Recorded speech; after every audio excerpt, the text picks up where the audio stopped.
The East Grand Forks City Council on this Tuesday evening, by a vote of 4-3, moved ahead with a plan for a proposed roundabout here on the south end of East Grand Forks on Bygland Road. Despite objections from the mayor and a citizen, the project will move forward as a federal project proposal. 2020 project, please insert which project you would want that in your motion, and we'll go from there. I would move that we move forward with the roundabout. Better has made the motion to move forward with the roundabout construction for the project of the 2022 federal project. Is there a second? That motion. I'll second this motion. Second by Mr. Demers. Any questions or discussion, Mr. Mayor? I do have a concern making a commitment to go forward with a project like this when we still have the questions we have about property acquisition. To go ahead and not know these costs and really commit this close to $1 million in federal money to this project, and then the time will pass and we will have nothing else on the long-range plan or the TIP. Now we're bound to do the project at whatever cost they ask. And so I have a very strong concern about this being the only qualifying project for those federal dollars, especially as the days click off and that door closes to maybe add something else to the list of potential projects. No different than I would have a problem committing to build a house on a lot that I did not own. And I start to build and then start to negotiate to buy the lot, and suddenly the seller of the lot holds all the cards.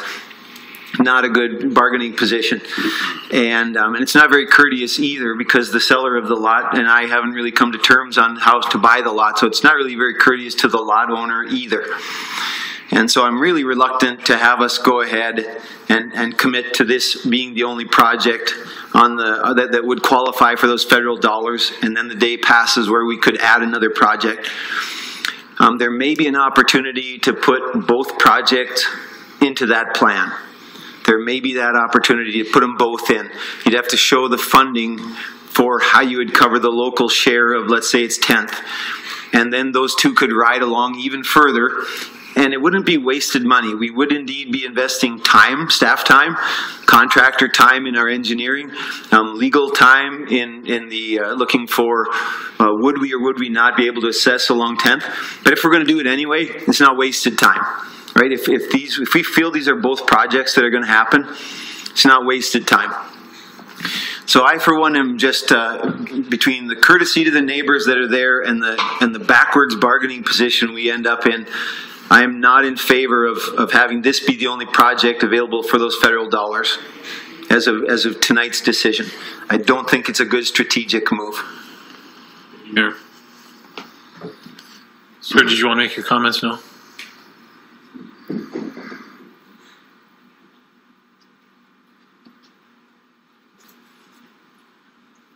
My wife said I go to both, so when I go every line by line. You restate your name and address too. Okay, sir. My name is Ellis Austin. I live at 434 Greenwood Drive.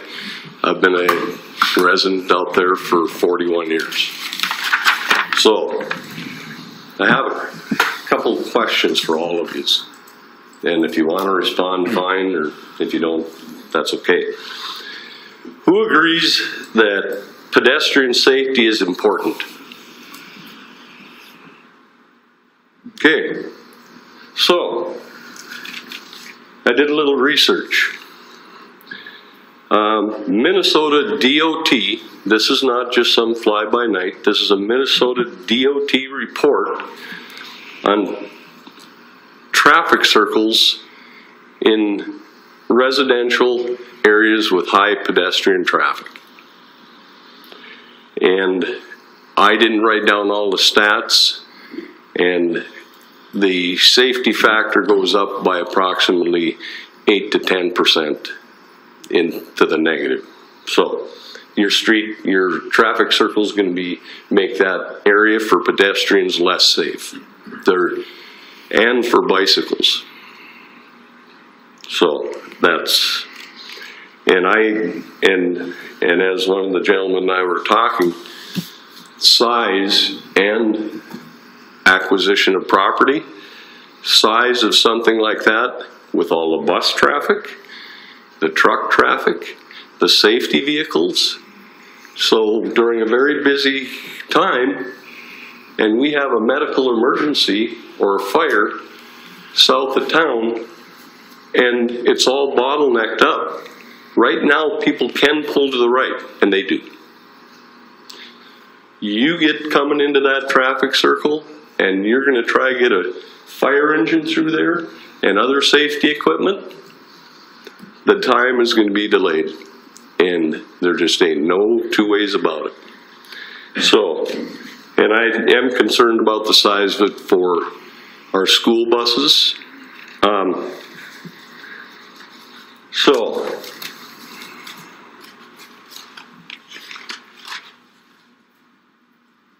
Now, I have one other question.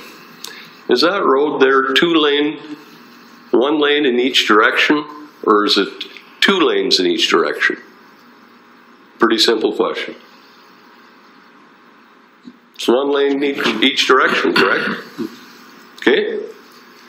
How come, and isn't passing on the right illegal? It is. But it is constant. When the traffic is heavy out there, it is constant passing on the right. And I'm going to tell you, I do not do it.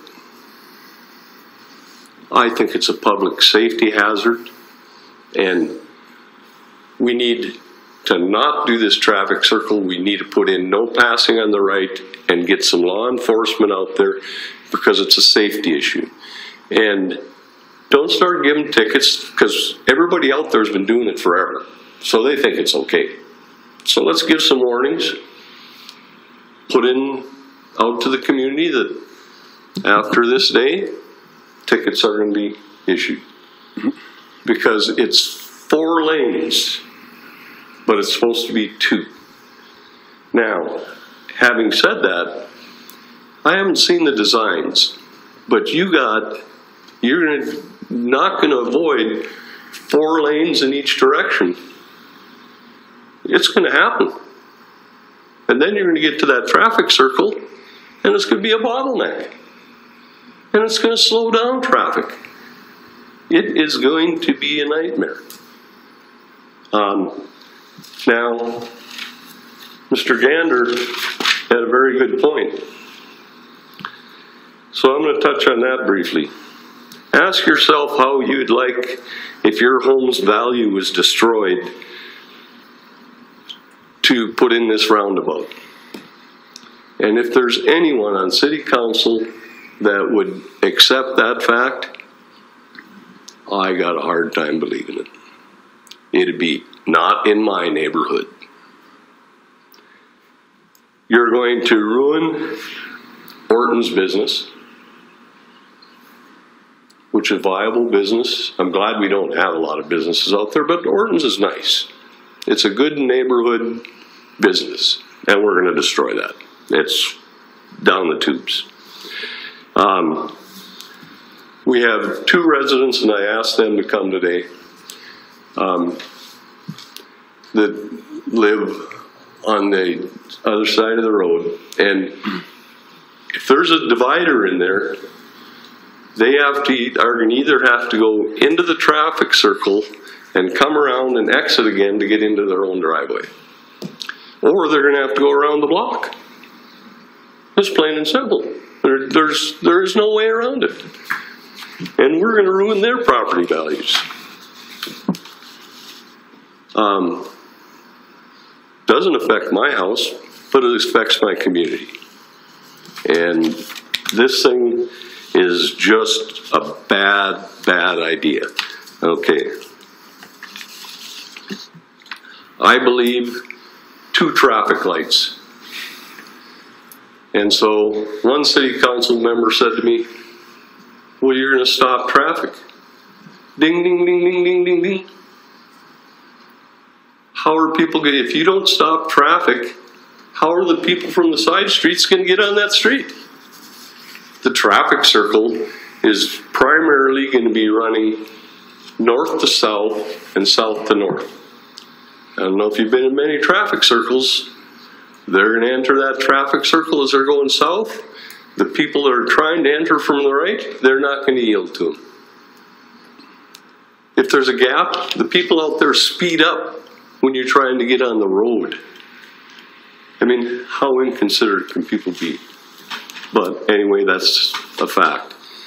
So as they shoot into that traffic circle, the traffic's never going to stop when it's heavy traffic. It's just going to be a freeway that you got to make a little loop to get around it. How do you get the gap in the traffic to let people from the side roads enter? Traffic lights. Does it stop traffic? Darn right. And so I just don't understand it. Besides that, the last thing I'm going to say, and you know, we say we got federal money. And that mindset just irks me. But I know it happens all over the United States, and if we don't take it, all we're doing is cheating ourselves, but I wish that wasn't the way society thought. That federal money is my money. It's all you guys' money. Plain and simple. I mean, it can't be any clearer than that.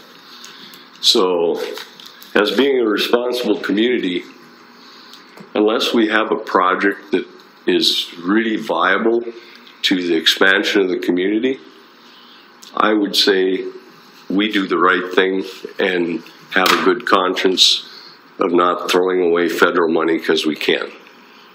So, thank you very much for your time. Thanks, sir. Any questions? No, thanks.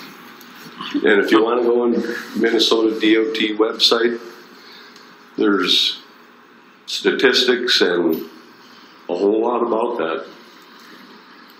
Thank you, sir. Thank you. Mr. Holmes.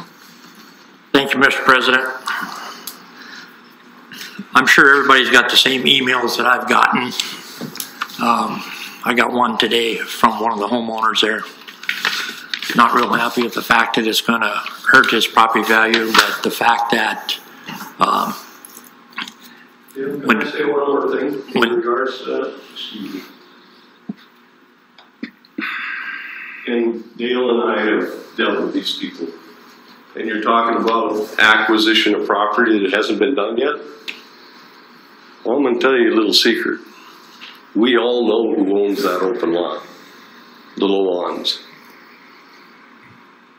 And I'll guarantee you $1 to a dozen donuts.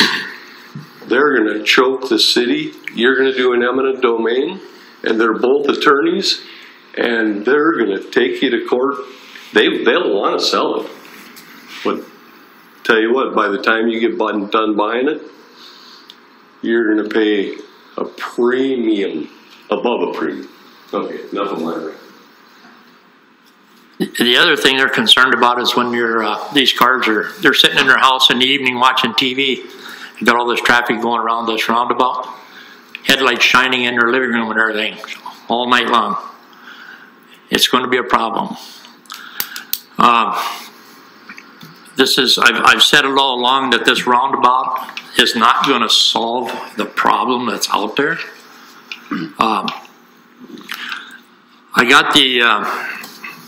I picked up a copy of the study that was done on this roundabout back in 16 or 17, whenever they done it. And it says right in here under the pros and cons, a stoplight provides slightly better AM peak capacity than a roundabout.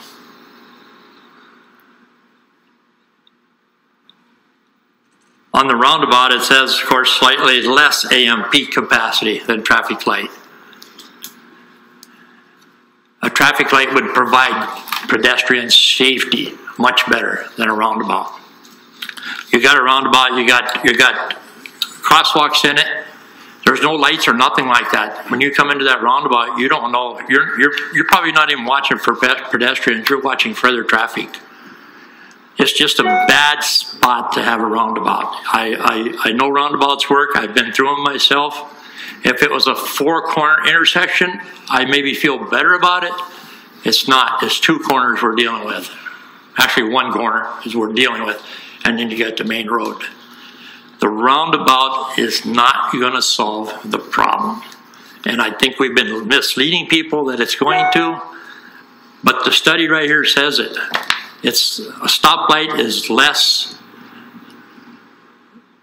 how to say it, provides slightly better AM peak capacity than a roundabout, and a roundabout is slightly less than a peak capacity in the AM. I think it's wrong. I think we need to think about the neighbors out there. We need to think about the businesses out there. It's the only business they have out there. If that business is to close because of this, and I'm not saying it will or it won't, it's a possibility. If it did, my guess is they'll probably never have another business like that out there. And all those people are going to have to drive all the way up to the north end to get a gallon of milk. I mean, it's just a wrong place for it. I don't know how much more I can say and convince and make everybody understand that I just don't think this is the proper place. So I hope we can defeat this. Thank you. I just want to make sure I did have a couple phone calls today and a couple emails, and I did talk to Brandon Baselug, the president of the school board. One of our main discussion was what this provided as a city for safety for the schools, and at that location there's not a safety feature for the schools as per se because it's the distance from it. You know, we talked about what they're providing in the next year here with the remodels of the parking lot for safety of their kids, and I think they are looking for the city to work with them on a different project out there that would benefit the city as a whole, plus the school system for the benefit of our children that cross Bygland and go up and down Bygland there. So especially on 13th. I just want to make sure that I did let everybody know they did speak to him today. President, if I might, my number one concern on Bygland is pedestrian safety at 13th. The only way you can get a child across the street safely is if the cars stop. The only reason the cars stop is for a red light or a stop sign or flashing red. And they won't allow a hawk system at an intersection, so we're not going to have it there. By process of elimination, and I may be the outlier, but we will gain better access for vehicles at 13th and pedestrian safety with a full signalized intersection at 13th. I can't bring it down any other way. And that is my number one concern. Every spring, every fall, when I see those little munchkins taking off across there, when I was out taking pictures for State of the City, which is Thursday, one of the local residents right on the corner came out and said, sometimes I have to close my window looking out for children crossing. I am so afraid for their safety at that intersection of 13th and Bygland. We need to do something, and all I can think of, and I've looked into it extensively, full signalized intersection. You got to stop the cars and let the kids go by. They're young kids, they can't make the quick decisions and the good judgment, the critical judgment needed, you know, to come across a roundabout, whatever it might be. So we gain some access benefit, we gain some pedestrian safety, and 13th, a signal, I feel, and someone can try to keep convincing me I'm wrong. That's got to happen sooner than later. Thank you, sir. I'll just move on with my comments. You know, again, I had a couple phone calls today from people who live in that area. And to be honest with you, not one of them called me to say, go ahead and do it. They were worried about what that would do to, as indicated, to Orton's, what that would do to the properties that are around that roundabout.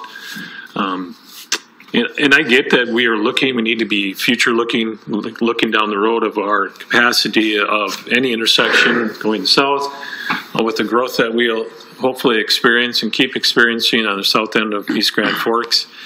I think, maybe the benefit of that roundabout in that location is maybe going to be minor than what we are hoping for. I know that people that have reached out to a lot of people on the council. I'm sure there's people who have gotten phone calls from people who want it. I know we've received a couple emails saying they want it, they're behind it. As you know, I live on the north end, but I'll tell you this, every day this school year, I have driven that thing in the AM and the PM at the peak times.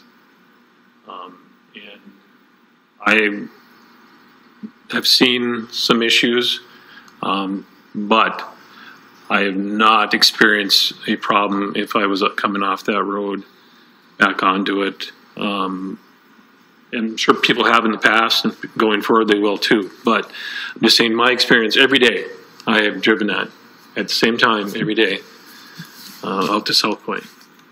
So I myself will not vote for the roundabout. And I hope that we can come back and consider the 10th Street project. And I hope we continue to plan with what we need to do for the future of the growth of East Grand Forks and the south end, and also work with the school system to better our child's safety out there. So, anybody else have anything?